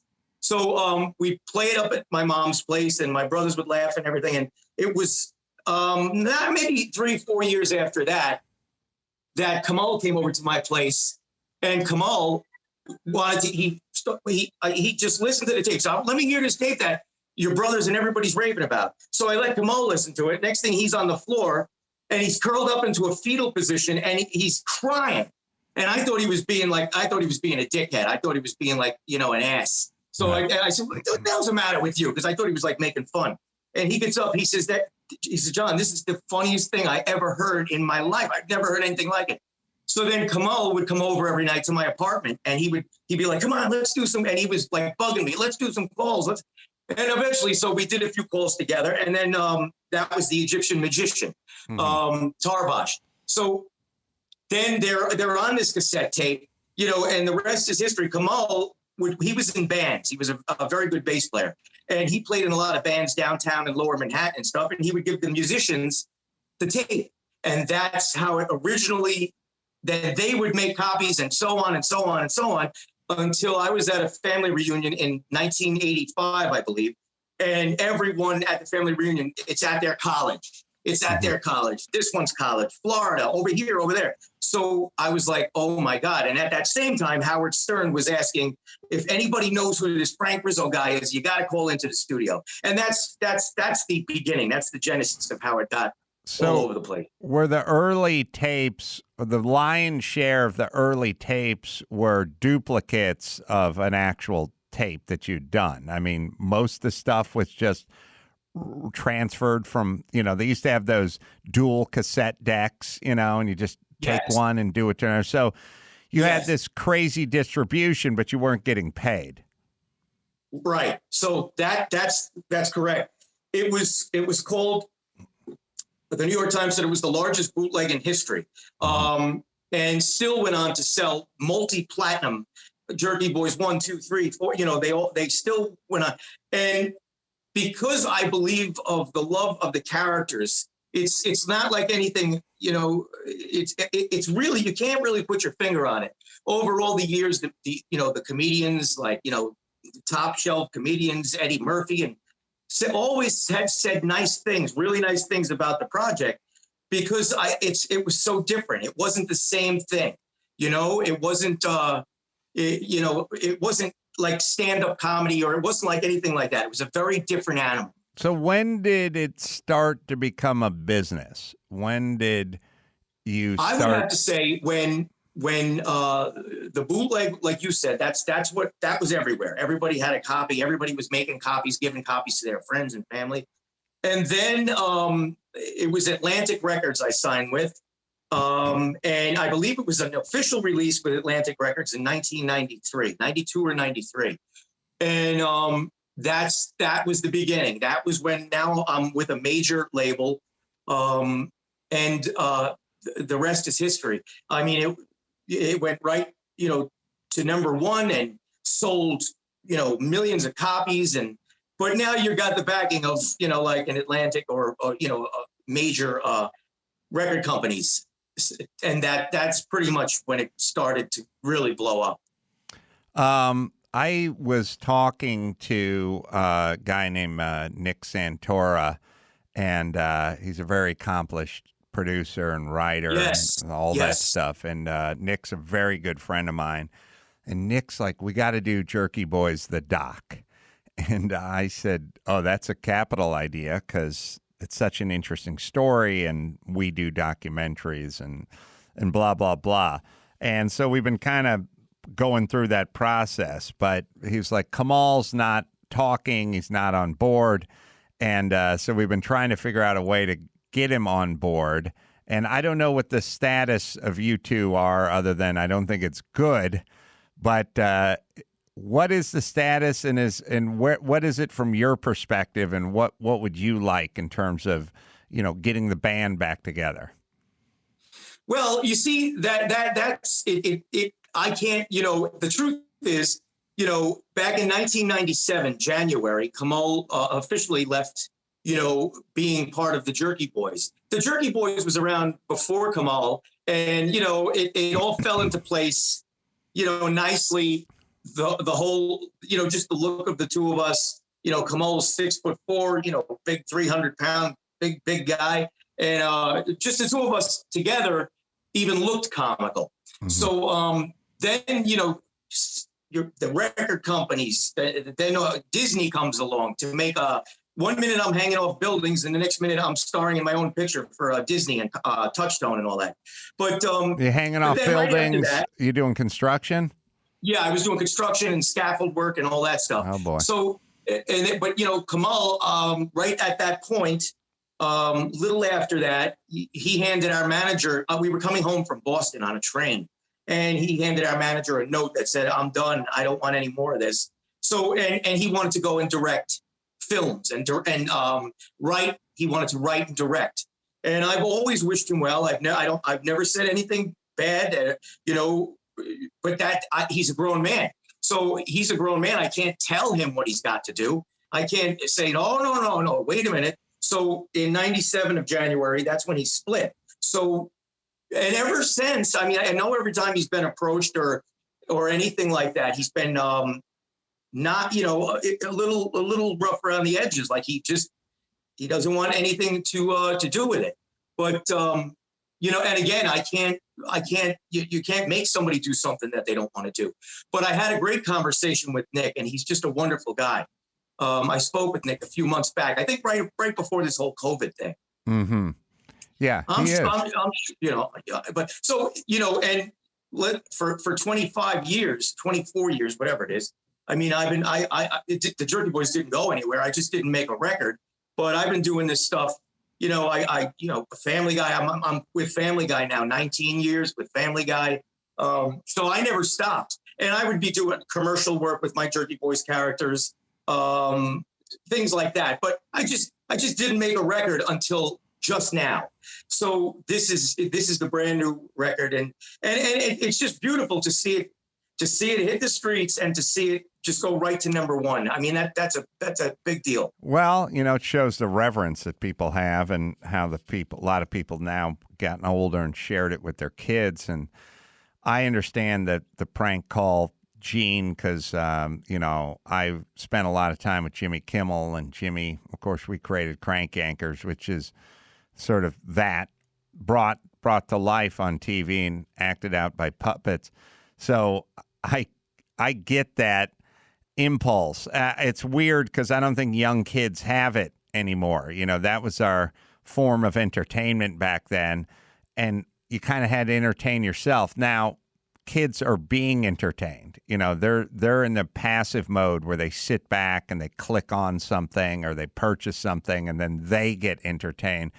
Whereas we were in you got to go out and entertain yourself, otherwise you're going to be bored. So you and Kamal never had a blowout, so to speak. There wasn't any of that. It was just he wanted to go a different direction.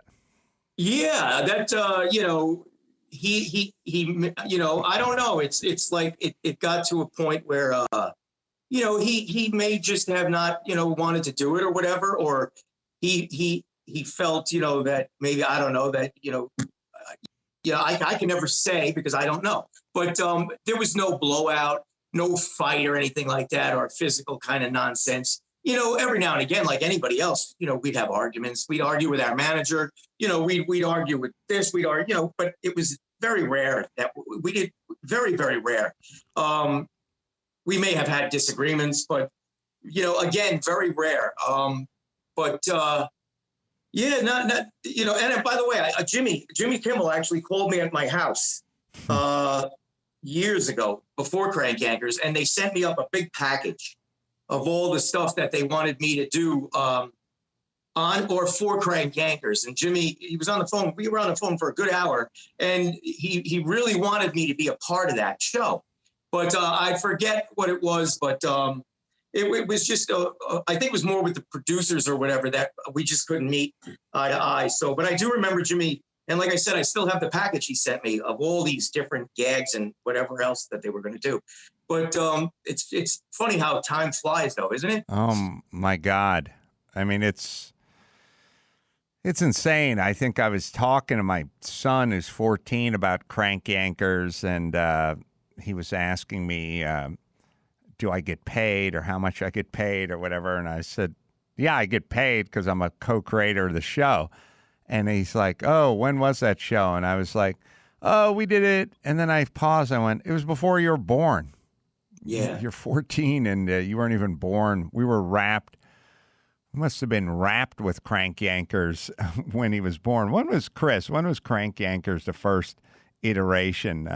When was it? When was it wrapped? I don't think my son was born. Anyway, it's nuts.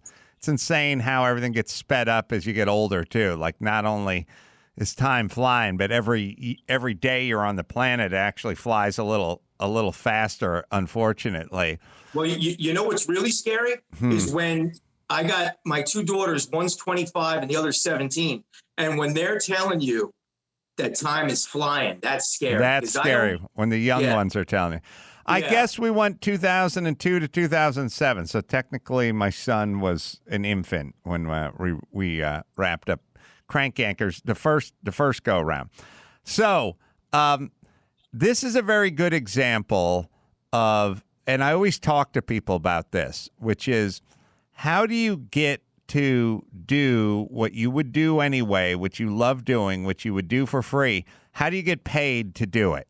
And crank phone calls seems like an insane thing to get paid to do. Like, there's a lot of people who are like, what do you like? And you go, I like crocheting. And you go, where do you work? I work at an insurance firm. Well, what if you crocheted shawls and sold them on eBay? Like there's a kind of a line. You can kind of draw a straight line to a lot of stuff. But crank phone calls and getting paid, that's a windier road. But it's a good example of, if you do it, just do it for the love of the game. Don't worry about the paydays.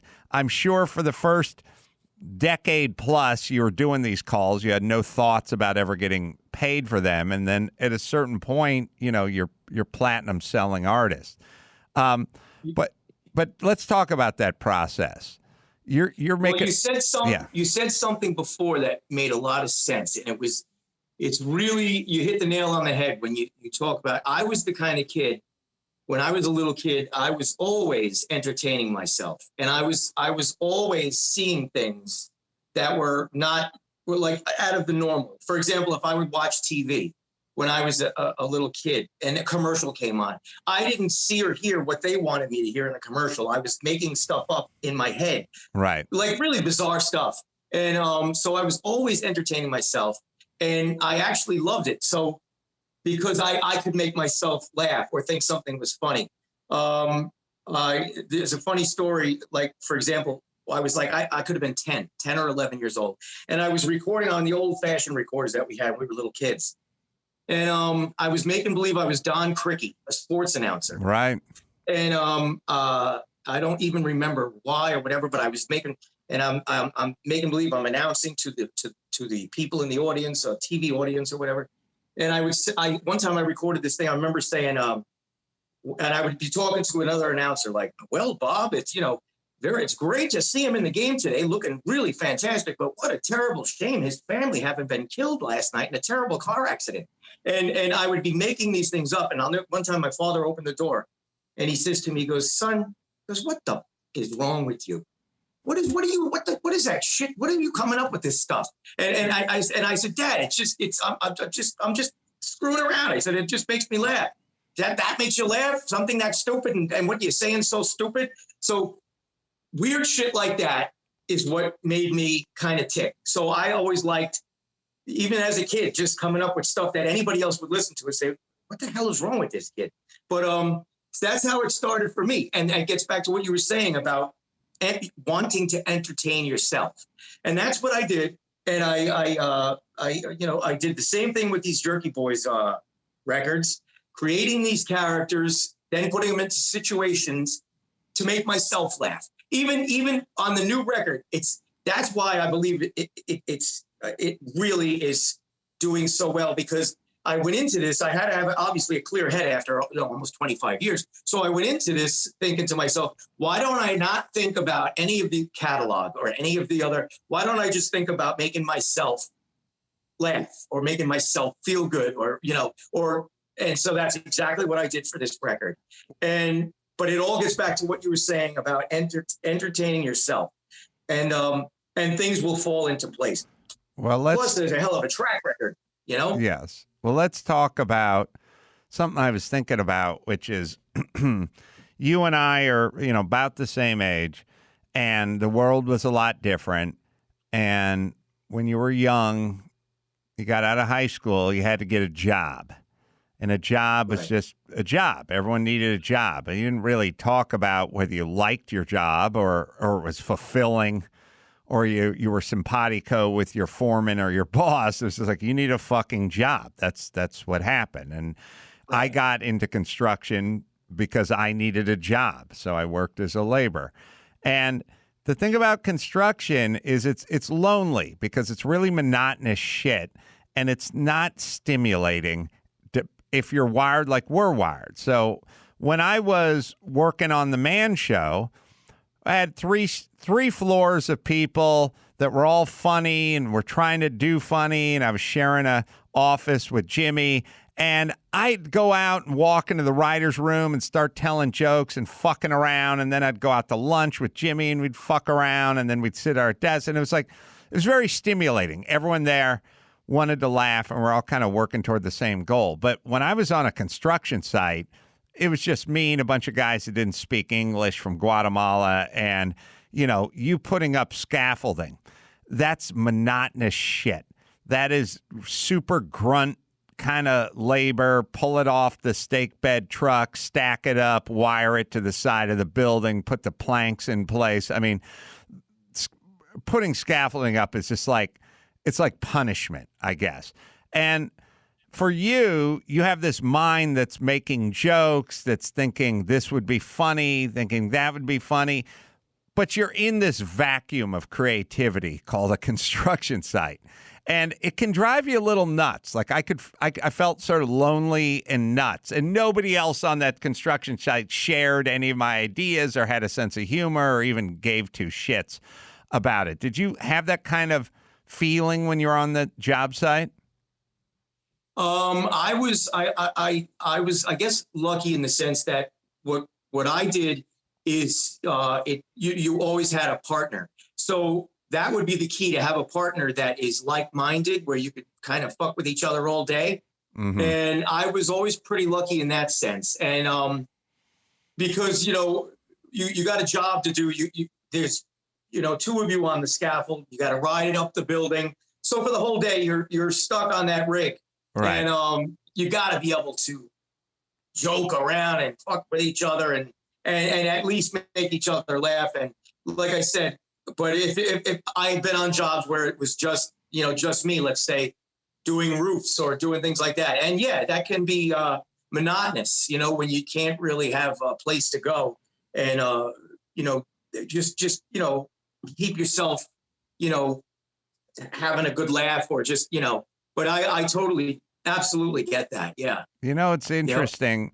Maybe it's an East Coast, West Coast thing, because if you're doing the East Coast version of this, when you were doing it, you get a lot of blue collar mook kind of guys who, you fucking fart on their head when they're eating lunch or you fuck around with them or whatever. We've all been there. But West Coast, it was a lot of Hispanics who didn't really even speak a whole lot of English. So you just be paired off with one of those guys all day. And, good luck with your musings, your comedy musings with those guys. And I think that's what happened to me on the West Coast a lot. Was your dad into construction? How'd you get into that field?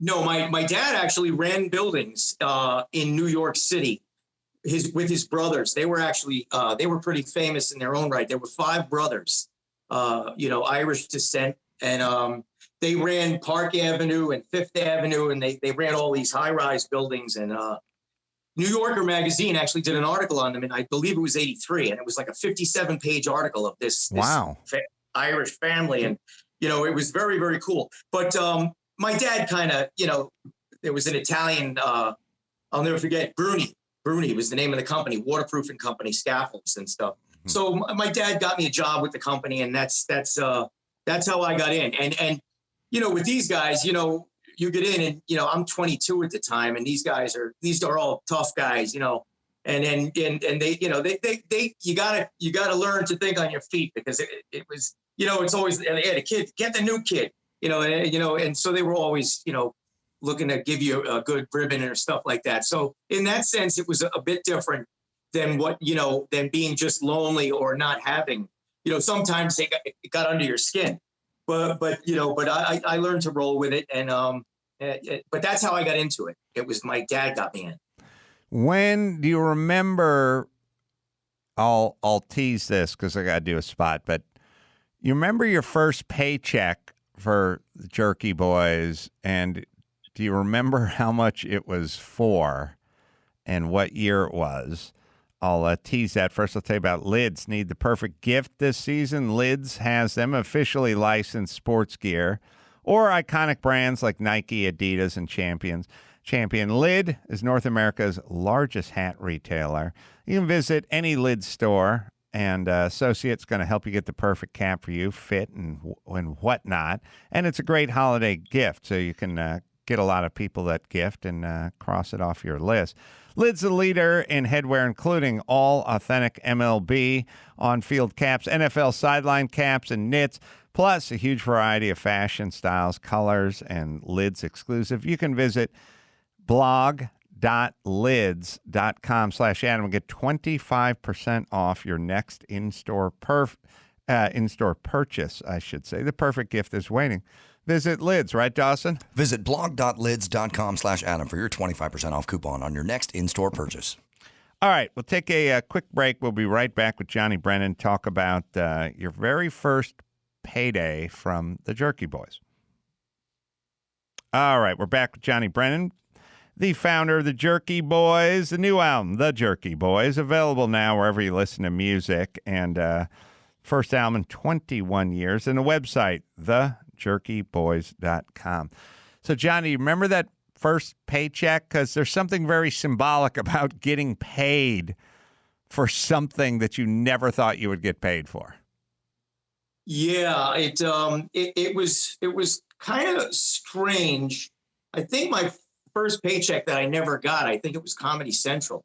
Mm-hmm. I did a voiceover for I think it was for Elaine Boozler.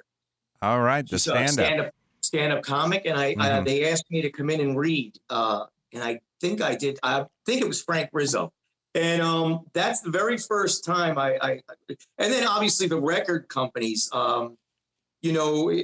That was a different kind of ball of wax because at that time now, you have a team, let's say, and you have accountants and lawyers, and it just became ridiculous, and so that stuff would go that way, and I wouldn't really see it per se. You know what I'm saying? Mm-hmm. So there were other things that I remember. I remember one time, I did these what do you call ringtones or something before they were becoming very popular. They were brand new, and I remember the checks, and I was like, wow, these checks are pretty substantial. But you know what? I swear to God, I'm the type of person, obviously that's a good thing. But I'm not. I'm more focused on what can I do. I'll never forget when my first record. I got a call from the record executive, the president of the label. And he says to me, John, sit down. I got to tell you some great news. And I said, that's all right. Go ahead. What's the news? He goes, you just got yourself a gold record. And I'll never forget, it was Jerky Boys 1. It was the first record. And he said to me, and the first thought that came to my mind is, we need to do better than that. And that's the way my mind thinks. I'm not thinking about the money. I'm thinking about we need to do better.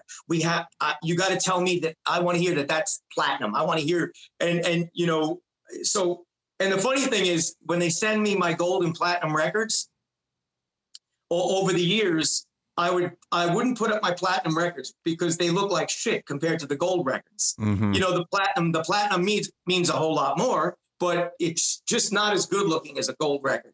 So I was always striving to go to the next step or get to the next step. What can I do better? And that was always my focus kind of thing. Tell us about the Stern chapter of your life. Yeah, it's very hard. You can't get away from it because it's really part of the beginning, the very beginning. And it was Howard that was playing my stuff on the radio way back in the 80s. And, early on, like, I don't know, whatever it was, 85 or something. And Stern was playing the stuff on a constant basis and he loved it. And it was brand new. It was brand spanking new. So I guess it was a few weeks go by or whatever. I guess from what I hear, it was Stephen Grillo got a copy of one of the bootlegs on the street. and brought it into Stern, and he's playing the stuff, and then Howard starts to say publicly to people, if anybody knows who this Frank Rizzo guy is, you got to call into the show, call into the studio. I need to know. This is the funniest thing I ever heard in my life. And Howard, at the time, you're talking terrestrial radio. He's got millions of listeners. Mm-hmm. So that was tremendous publicity at the very, very beginning. And then I remember the record company actually taking some of Howard's quotes and taking out a full-page ad in Spin magazine as the release of the first record was coming out. And they used Howard's quotes, that he said about Frank Rizzo and the Jerky Boys records, and record, I should say. There was only one record at the time. And again, like you said before, it was all from the bootleg. Right. So at the time he's going off on it and heaping praise on it, you really have no product to sell at that particular time. Is that correct?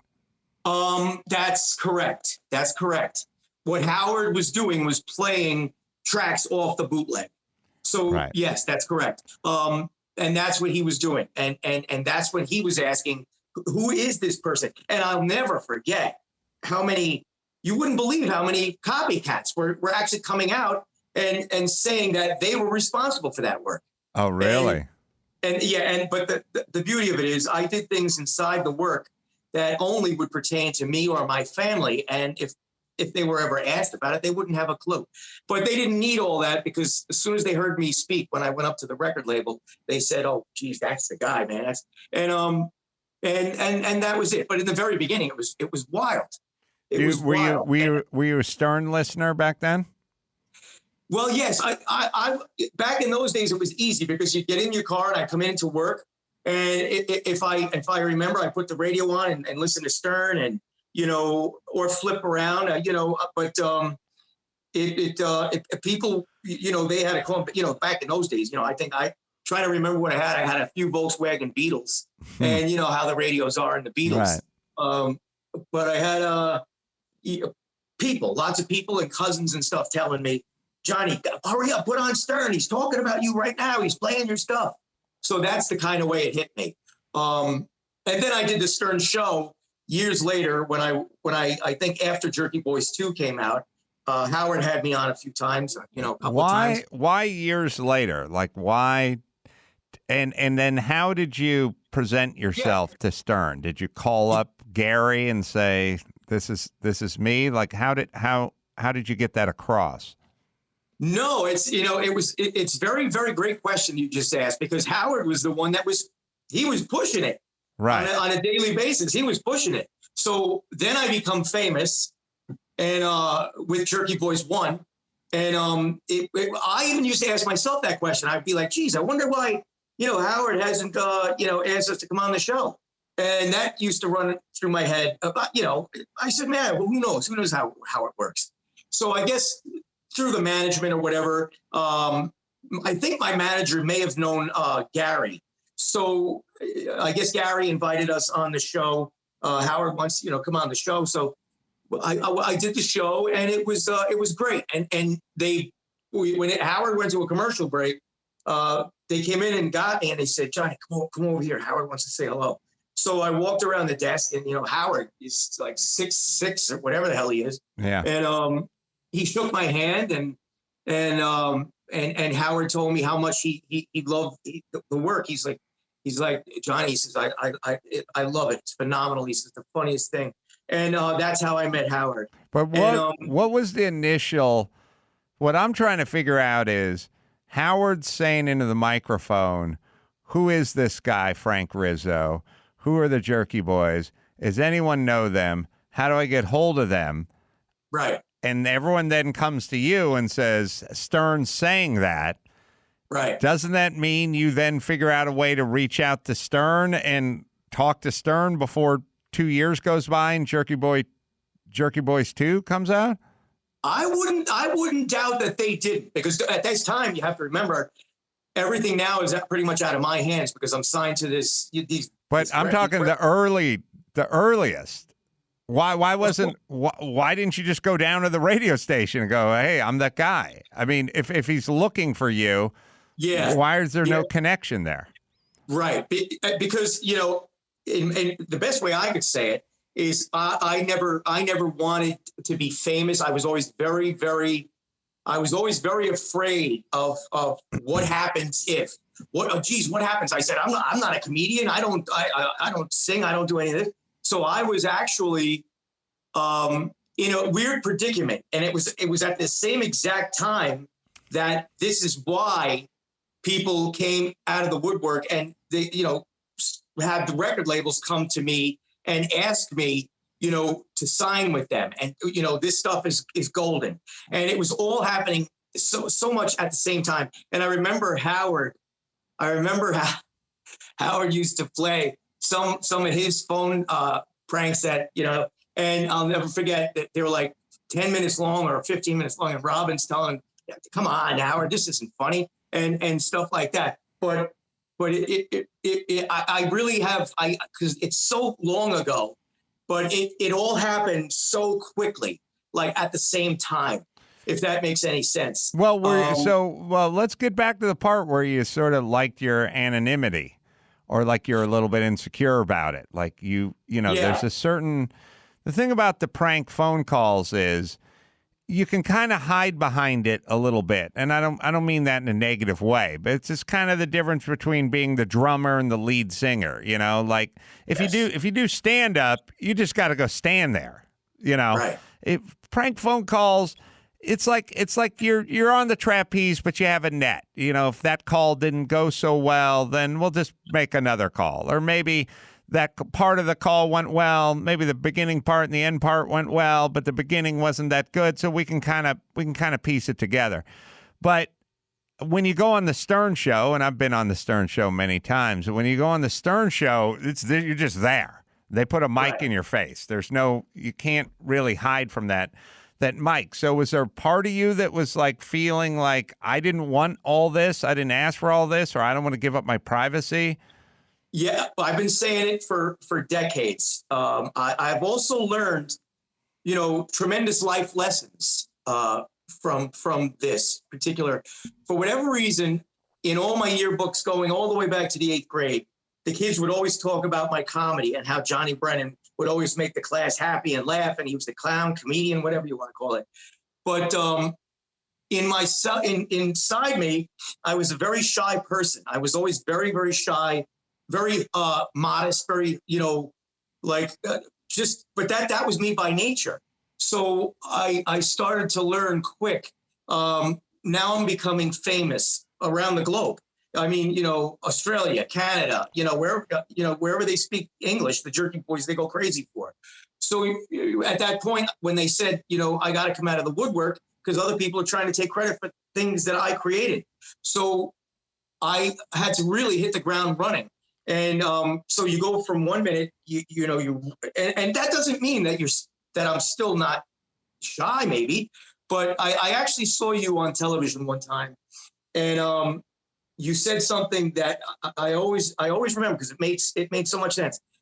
But you said how to push yourself out of your comfort zone, and you said that I don't remember what show you were on, but you talked about pushing yourself out of your comfort zone. And you know, good things happen when you do that. And obviously by this time when I saw you say that, I did that by myself, but I didn't know how to do it. I had to teach myself. I guess the best moment I could say I started is when I was on Conan O'Brien's show, when he was at the height, the pinnacle on NBC. He was killing it. He had it amazing. And so here, you're shy, but what is it? You got to put that shit away. You know, you can't be shy and be famous at the same time. So you have to find a way to deal with it. So I did just that in the green room. And I just took a few deep breaths and I said, you know, let's go fucking do this. And I went out and I'll never forget the guy holding my chest behind the curtain and doing the countdown, and then just whispered to me, have a great show. And went out on that stage, and it has to be the most incredible feeling. And if you teach yourself to take that, the fact that you might be shy, or that you take that nervousness and you roll it right into who you are, just be yourself. And I was saying shit to the crowd that was pissing them off. It was making them hysterical. And by the I think we did 2 segments. We had 2 or 3 commercial breaks, and by the end of the show, when I was done, I'm walking off the stage down the side, little staircase on the side, and everybody's there giving you high fives, and they're like, "Johnny, what a great show!"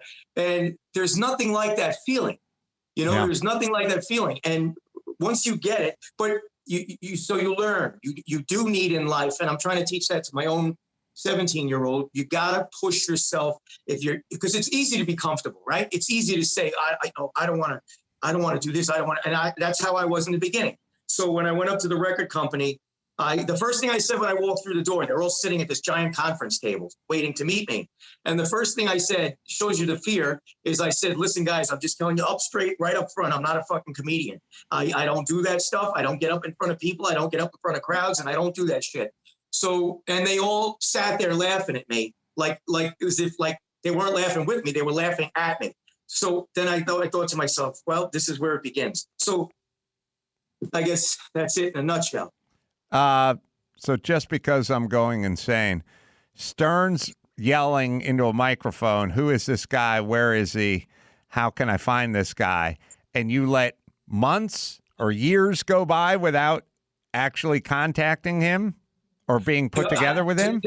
To be honest with you, like I said, but by this time, it happened all like a funnel. It all happened in the same, like, just, I would say probably no more than weeks or a few or a couple or a few months.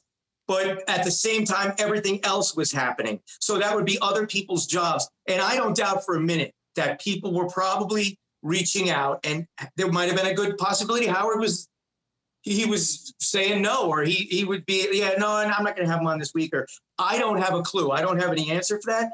But I'm sure there's people like my management or like people, you have to remember that these people are removed now 25, 30 years. I haven't seen some of these people. Mm-hmm. You know? Oh, yeah, I know. You blink your eyes. So It's interesting. So you have this dynamic and also characters. Most of the guys I know who I came up with doing sketch and improv, the ones that did the best characters were also the shyest because they used their characters to kind of put their message out there. It was like, when you got hold of these people during their quiet time, they were kind of introverted and kind of shy. Those are the ones with the best characters. Now, the ones who were bad at characters, but it was all about them, they were the life of the party all the time. Those are kind of the stand-ups of the group. So it's kind of interesting that at your core, you were kind of a shy kid who used these characters to speak for you. And then the next thing you know, you're just getting shoved out into the limelight, and you have to contend with going on Conan and every other show as well. And I know that feeling. I know that feeling of standing behind the curtain and the guy's got his hand in front of you and they're about to, and they're reading it off and the band is playing and all that kind of stuff. And it's just like, oh man, this is ground zero, man. It's go time. Like you got to walk out there. Don't trip over the riser when you sit down, don't do a weird handshake with Conan. Let him sit first, then you sit. Or, is there a guest? Is there a female guest? So you make sure she sits down before you sit down on the panel. Like there's that whole world, and everyone around you just exacerbates it. They either come into your green room and eat loudly and watch a game, or they start asking you stuff like, "Are you nervous? You nervous? Are you nervous?" I know. Right. What are you going to say? What are you going to say? And you're always like, I don't want to do what I'm going to say because it's not going to be funny in the green room or in the dressing room. But yeah, I remember so many of those appearances. I remember the first time I did Letterman and flying out to New York to do Letterman, and it seemed insane that, I was on a construction site 10 minutes before this, that I'm going out and sitting there with Letterman. And I remember, I think for me, it was like, oh, you're the lead guest and James Brown is coming on after you. I was like, James Brown? James Brown is coming on after me? Well, they put the musical guest second. I was like, that's great. What world are we living in where James Brown is coming in after Adam Carolla? But the difference between you and I is I did know characters. I was myself. It was always my personality was me. And I was still nervous about doing those shows and stuff, but I didn't have that extra difficulty level of being known for these characters. You know, the thing that's funny, one of the crazy first meetings I had at William Morris is I walked into one of those big boardrooms with all the, you know, mahogany table and all the agents sitting around, and they said, "We are looking forward to working with you and your amazing cast of characters." And I was like, I don't have any characters. So I had the exact opposite problem you had. Yeah, that's funny. But you know, the truth is, with these people, like, you know, they get Johnny Brennan, they get me. Basically, you know, it's people. You know, back in the day, you know, you do these record signings. You got 5,000 people in the store around the block waiting online to do autographs. And I'll never forget this kid. He comes up to me. He goes, "Did you call my sister last night?" And I looked at him like, "Jesus, dude." I said, "These are characters. This is my work. That's a job." I said, "I don't even know your sister." But that's the kind of feeling you get when, you know, when people, you know, everybody has a different take, you know, and when you got to turn it on, you do the characters. And well, I'm lucky too, in the sense that I've been doing them my whole life, because, you know, they're whenever I do Sol Rosenberg or I do Mort Goldman for Family Guy, I'm literally doing my mom, her persona, everything about my mom. That's who I'm doing with that character. So, and the same holds true. Frank Rizzo is my father. So big old badass Bob, the cattle rustler, is a farmer I know up here where my folks bought a house in Salisbury. So every character is a real person. Kissel is my Uncle Vinny. I dedicated Jerky Boys 5. I dedicated to the memory of my Uncle Vinny Kissel. So these are all people that were truly amazing characters in real life. And I think the lucky part is I was able to realize as a small child that my Uncle Vinny was hilarious. My mom was hilarious. My father was hilarious. So I grew up listening to these, you know, muffin ass, and my father calling my little brother, you know, "Get over here, muffin ass, you fucking little cocksucker," or you know, my mom, you know, both sides of my mom. One's Rosenberg, one is Mort Goldman, you know, amped up. But so it's easy for me to go to that. It's easy for me to go right to that whenever I'm doing these characters. And I think that's why the longevity and the timelessness of it, it's just, it's pretty amazing. I think people just enjoy that. So it's pretty easy for me to just jump into these guys, you know? The album, The Jerky Boys, available now wherever you listen to music, and Jerky Boys' first album is in 21 years. Visit the website, thejerkyboys.com. Johnny Brennan, let's not take so many years off in between interviews. No, man, we always had a great time. I remember doing the show a few times in Los Angeles. Yeah. This is the album. Wow. And if you look, the only reason I want you to see it is that's my original artist. And it's his name is Sean Taggart. And he came back to do this album cover. And man, even the album cover, you know, because the people have been following him over the years as well. Mm-hmm. And Sean Taggart, he's a comic book artist, and he's got a hell of a career. And it was great to have him back to do this cover. So I really appreciate that. Johnny Brennan, thanks for joining me on the Adam Carolla Show. I appreciate it. Adam, thank you very much for having me. And if I could just give a big shout out to all the fans, that's without the fans, you know, they know I love them, and thank you very much. And Adam, thanks again for having me. Thanks, Johnny.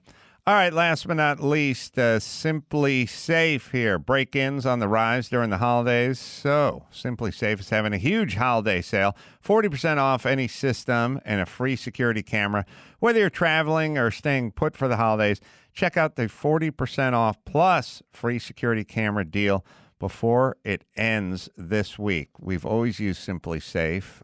You don't have to crawl around, pull wires, drill holes, make a mess. Batteries last up to 10 years.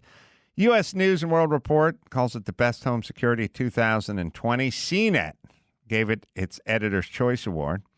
Arsenal sensors and cameras set up You can do it yourself, do it in about 30 minutes. Simply Safe security specialists monitor around the clock, sending emergency help if there is an alarm. It's Simply Safe, right, Dawson? Get 40% off Simply Safe plus a free security camera today by visiting simplysafe.com/Adam. Go today. This deal is this week only. That's simplysafe.com/Adam. Simplysafe.com/Adam. All right. You can go to AdamCarolla.com if you want to know about the live shows. I'm your emotional support animal. You can get that book, get the audio book. Dawson did a great job engineering that bad boy.